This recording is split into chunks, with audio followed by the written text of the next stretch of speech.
Welcome to Gino's Creative Cooking. Here, actually, I'm not cooking. I'm sharing with you this cream I make at home. I make my own cream / lotion. And why? Always get disappointed when I get some cream or lotion and they will say, oh, it will be good for your skin. No. Every time around winter time, I make this cream.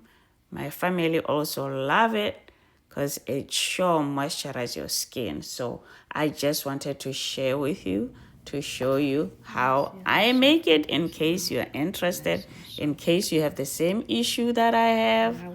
I will list what I have grinded together or what I blended together there. Well, it's shea butter, raw shea butter, raw coconut, and body butter. And then I'll put those oils I mentioned. Jamaican Castor oil, grape seed oil. Enjoy. Smells yummy.